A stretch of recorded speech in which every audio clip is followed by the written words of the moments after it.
Hi guys, welcome to the tactical review of the Granada-Barcelona game, where we would look at some of your statements and questions that you would have.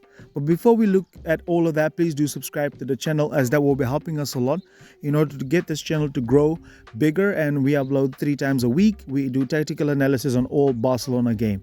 So I want to actually start off with Alejandro Balde's positioning, because this is a huge problem for me actually. The fact that we have Joao Felix now, his positioning is an actual problem for me. So let's look at it. The fact that we actually have Joao Felix, I think that should be self-explanatory to Balde, that he should be, because Felix is actually in this position, he should be the one keeping the width right there, right? But many a times as the build-up progresses, you see that Balde is in his normal position, and once the ball actually comes to his side, then he wants to get the ball and then run at the player. However, if he can be on this side, right, then the likes of Christensen can easily go. And now that we have Martinez, right, he can easily slide the ball through there for him. However, Balde is right over there. So this is what I hate about Balde's positioning, and it's not benefiting Barcelona, right? If you look at Lamine is the one keeping the width, right? So if Balde can do the same that Lamine is doing by keeping the width, once everybody is overloaded on the one side, or the opposition is pulled to one side, right? Then if we want to switch the ball over to him, it would be easy to do that. But if this happens, then Balde is actually, a little bit more backward in this position right over here. So it's easier to defend that. So that is my problem with Balde's positioning. This would be my positioning for Balde, the perfect positioning. He should be right on that shoulder of that defender, on that touchline, so that they don't see him. But how often do we see that Balde, these are the kind of positions that he takes up, right? So it's easier for that fullback to actually track him down and see him at all times, However, do you think it's Xavi that actually wants him to take up these positions, where Felix can run in behind? Do you think it's Xavi? Let me know down below, what do you guys think? Because I don't think this is good positions for him. Our first statement actually reads as follows: in El Clasico, we should play with Gavi as a winger, especially De Jong and is out, and Rafinha and Lewandowski. And we'll get Pedri back, so the formation should be 4-2-3-1. But here's the thing, he says that I prefer Balde also shouldn't start and play Cancelo on the left side with Araujo on the right side if he's not injured, right? And Gavi should play as a false left winger. So let's actually see how that looks on paper. So you would have Cancelo, Inigo, Christensen and Araujo at the back, right? And so yeah, I don't really see this happening. However, then you have Gundogan, Romeo and Fermin, probably as midfielders, because if you want to start Gavi at the left wing, so those three must be your midfielders then. So this is how it's going to look. Now that Lamine probably is injured as well, a hip injury, Felix is probably going to have to start as a false 9. So it's really interesting times for Barcelona.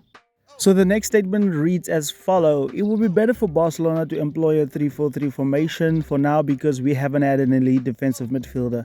I think Gundogan can play there, kind of like Busquets, but this is due to the vulnerability in space behind that we leave conceiving it all. I don't think it's about leaving space. I think it's about we are not circulating the ball enough. We are not passing the ball like we should, and that is the problem with Barcelona. And we don't gegenpress enough. We don't win the ball back quickly enough.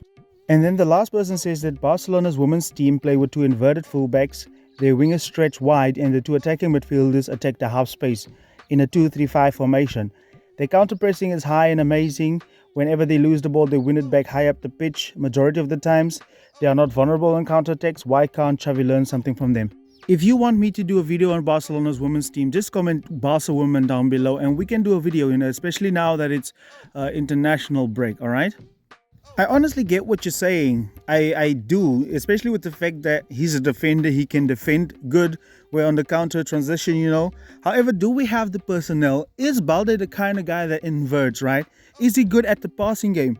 Because for him to be that, you need to have the likes of Felix to be great in one-on-one situations, which is also not the case. So do Barcelona have the personnel for 2 inverted fullbacks? I strongly doubt it. And when we take a look at Barcelona's attacking sides, you can see Barcelona's using the right side much less than the middle and the left side, which is really worrying for me, because Lamine Yamal is our best threat and we hardly use him, right? And Balde is out of position and we don't go down that route most of the time. But look at the average position. Look at how far away Balde is from Joao Felix, which is worrying. Look at Fermin and Lamin; they are very close to each other, right? But which is not the case with Balde and Joao Felix, you know. And I think that Balde needs to be a lot more closer and forward and wide, closer towards Joao Felix. And also, if you look at the shots that we're taking, 70% of them are coming from the center. That's worrying for me. So that means we hardly use our wingers and our fullbacks, right? So we want to play through the middle and we want to penetrate the middle. So this is what I was saying. Is Xavi going away from the Barcelona way, by playing in the center, which is mind-boggling. And I know it doesn't mean that the fact that the shots are taken from the center that Barcelona aren't using the wingers, but I mean, how many times do we see our wingers take shots, right? And the stats don't lie, and the injuries are also very worrying for me. But do let me know down in the comment section what do you guys think about all of this. Please do drop your comments. If you want to see a tactical analysis on the Barcelona feminine side, please do comment Barca women. And also don't forget, every tactical analysis, drop your comment only in the tactical analysis, tactical review, and then we can do some more discussions like this. Thank you very much for watching. Don't forget to subscribe. Actually, goodbye.